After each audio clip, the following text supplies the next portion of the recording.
Hey, what's up guys? It's Farmer Jack, and today we're gonna talk about sweet potatoes.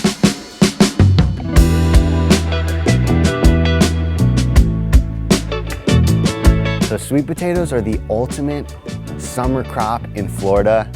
They kind of go nuts. They'll take over an entire space, so be mindful of that because quickly they kind of crawl, as you can see. But it's so beautiful and it's so abundant. You can not only eat the roots, but you could cook the leaves and you could eat the leaves. Some people say you could eat them raw or juice them, but I would kind of do that in small quantities before you're kind of making big spinach dishes and stuff with them. But you could totally eat them, and the roots are so amazing. We know those because of the sweet potato fries we always order at the restaurant. That's an extra $1, but way worth it because sweet potatoes are amazing. So what we do is we get a sweet potato from our garden or from organic one from the store.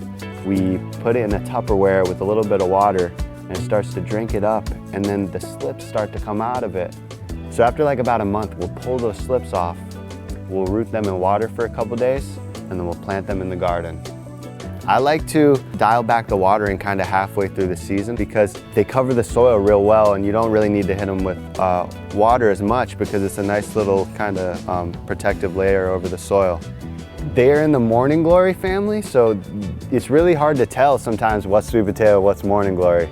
So once they start growing and they take over the garden, and 4, 5, 6 months later you have potatoes. How do you go about harvesting them? So some people, my friend Matt actually, what he says he does is he removes all the leaves, all the foliage everywhere, and cuts it all back, and then he waits a week or two, and wherever they start sprouting new growth and new slips is where his sweet potato is.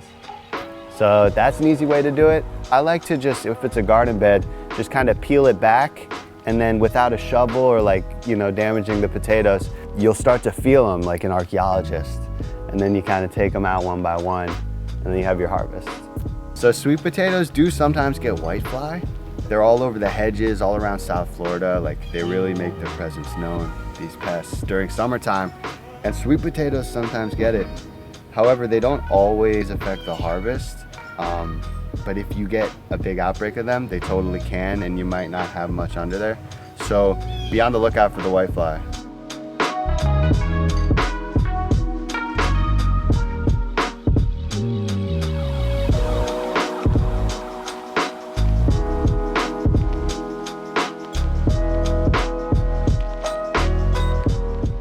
We have 56 sweet potatoes in this garden.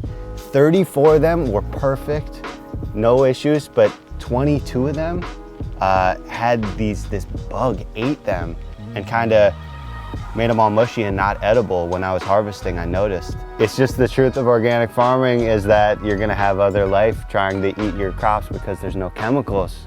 So I'm cool with losing a dozen or 2 dozen potatoes to have the healthiest sweet potatoes with the most nutrition that that money can't even buy.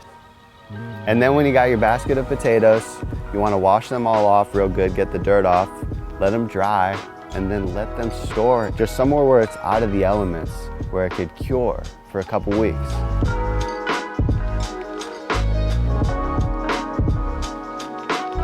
And then that's your supply for kind of until next crop. Some people leave a bunch in the ground, then they can go in and get some more throughout the winter. So it's up to you, but definitely a productive crop for summertime. We love sweet potatoes. We'll see you next time.